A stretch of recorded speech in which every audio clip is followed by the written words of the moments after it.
Number 7 is a big deal in the Bible. Yeah, in biblical Hebrew, the word 7 is connected to the idea of fullness or completeness. And that's something we all long for, but don't often experience. Instead, we find ourselves working endlessly, fighting back chaos with no real rest. Yes. Now keep all that in mind as we turn to Genesis 1 in the Bible. It begins with darkness and disorder, but then God speaks to bring about light and order so that life can flourish. And this happens over the course of 6 days. Each day is marked with the phrase, "There was evening and there was morning." But on the 7th day, something special happens. God stops and rests. Right. Creation is brought to its completion on the 7th day. And that phrase, "there was evening and there was morning," it doesn't appear on day 7. It's like a day with no end. On the 7th day, God's presence fills his creation. The land provides for all of God's creatures, including humans, who are appointed to rule the world with God forever. Kings and queens of the 7th day rest. I can get into that. But the humans are deceived by a dark power, and they forfeit that rest. They're exiled into the wilderness, where they have to work as slaves to the land.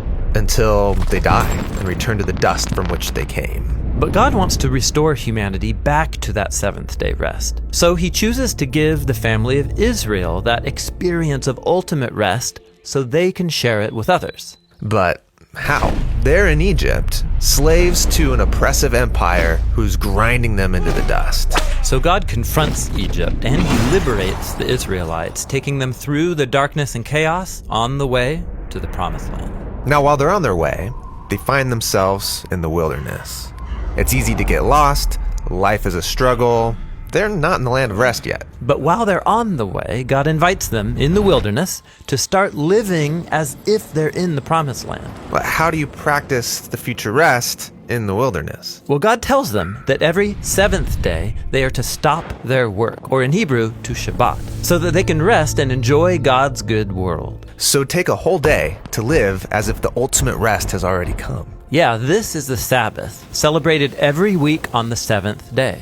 But there's more. The Sabbath is just one of 7 festivals that Israel practiced every year, each one anticipating that 7th day rest. That is a lot of 7s. And there's even more. Every 7 years, the Israelites were to liberate slaves, forgive debts, and let the land rest for a whole year.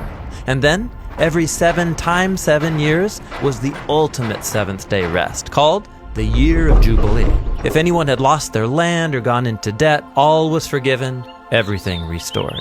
Wow, so the Sabbath, these feasts, the Year of Jubilee, it's all pointing towards the hope of future rest. Right. Now, when the Israelites went into the land, they forgot their God, and so they forfeited their chance for rest in the promised land. They're exiled and enslaved again by an oppressive nation, led back into a world of chaos and disorder. But Israel's prophets said that their exile would end one day, and that the ultimate jubilee of freedom and rest would come, but generations go by, and they're still waiting. It's at this dark point in the story that Jesus appears, and he launches his public mission on a Sabbath day. Yeah, he read aloud from the scroll of Isaiah, saying that it was time for all captives and slaves to be released because this was the year of the Lord's favor. What did he mean, this is the year of the Lord's favor? He was talking about the ultimate jubilee. So Jesus is claiming that 7th day rest would come through him. Right, he said that he was the Lord of the Sabbath, and he confronted disorder and darkness in all of its forms, liberating people from sickness, sin, even from death itself. Yet, Jesus was killed, so even his work was undone. Well, it seemed that way. But notice, Jesus timed his death to take place at the end of the week. His body rested in a tomb during the Sabbath, and on the 8th day, he rose from the dead. Oh wait, the 8th day? You mean the first day of a new week? Exactly. Jesus' resurrection was like the first day of a new creation, where God's light and life broke into the darkness. So because of the resurrection, we have hope in God's promise of future rest. But we're not there yet. It's like we're still in the wilderness, where we experience struggle and pain. But as we journey towards that ultimate 7th day, Jesus invites us to experience a taste of real rest now, by following him. Or in his words, "Come to me, all you who are weary and burdened, and I will give you rest."